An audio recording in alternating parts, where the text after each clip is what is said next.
আমাদের বাংলার গর্ব শ্রী রণদা প্রসাদ সাহা টাঙ্গাইল জেলার মির্জাপুর থানার সন্তান ছিলেন। তিনিই কিন্তু গড়ে তোলেন এশিয়ার অন্যতম বৃহত্তম হাসপাতাল কুমুদিনী হাসপাতাল, মির্জাপুরের ভারতেশ্বরী হোমস এবং টাঙ্গাইলের কুমুদিনী সরকারি কলেজ। এই দানবীরের বাড়িতে বেড়াতে গিয়েছিলাম আমরা। হ্যালো এভরিওয়ান, আসসালামু আলাইকুম। আমরা মির্জাপুরের ওয়ারশি থেকে ফেরার পথে এক রাস্তা ধরে কুতুব বাজার চলে আসি, আর এখানে আসার পরই জানতে পারি দানবীর রণদা প্রসাদ সাহার বাড়ি এখান থেকে খুবই কাছে। তাই আমরা এখান থেকে ডান দিকে একটি গ্রামের দিকের রাস্তা ধরি। গ্রামীণ গাছপালা এবং ঘরবাড়ি দেখতে দেখতেই আমরা একটি চিকন রাস্তার ভিতর দিয়ে ঢুকে যাই। এই রাস্তা ধরে কিছু দূর আসার পরই আমরা একটি বাড়ির গেটের সামনে এসে দাঁড়াই। একজনের কাছে জিজ্ঞাসা করে জানতে পারলাম এটাই সেই দানবীর রণদা প্রসাদ সাহার বাড়ি। এরপর আমরা সবাই মিলে এই বাড়িতে প্রবেশ করি, আর বাড়ির উঠোনের এক পাশে দেখি বিশাল আকৃতির একটি নৌকা রয়েছে, যেটা খুবই সুন্দরভাবে সংরক্ষণ করে রাখা হয়েছে। আর এদিকে নটকা গাছের পাশেই রয়েছে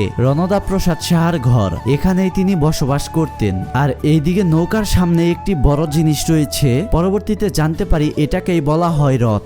এরপরে আমরা ভিতরের দিকে প্রবেশ করি এবং বিশাল এরিয়া জুড়ে ছাউনি করে রাখা হয়েছে, হয়তো বিভিন্ন পূজা এবং অনুষ্ঠানে এখানে এসে মানুষ উৎসব পালন করে। তার ডান পাশে সবুজ এবং লাল টিন দিয়ে সুন্দর আকৃতির কয়েকটি ঘর তৈরি করে রাখা হয়েছে, আর অন্য পাশে রয়েছে ভবন, যেখানে এখনো বসবাস করছেন তার উত্তরসূরিরা। সামনে রয়েছে একটি মন্দির, যেটি বাংলা 1350 খ্রিস্টাব্দে নির্মাণ করা হয়। তবে এই মহান ব্যক্তির বাড়ি নিয়ে ডিটেলসে ভিডিও বানাতে পারলাম না, কারণ আমরা যেদিন গিয়েছিলাম ওখানকার আনসার কিছু রেস্ট্রিকশনের কারণে আমাদেরকে চলে যেতে বলেছিল। আপনাদের কেমন লাগলো এই মহান ব্যক্তির বাড়িঘর দেখে অবশ্যই কমেন্ট করে জানাবেন, আর পারলে ভিডিওটি একটি শেয়ার করে আরো মানুষকে দেখার সুযোগ করে দিবেন। ধন্যবাদ।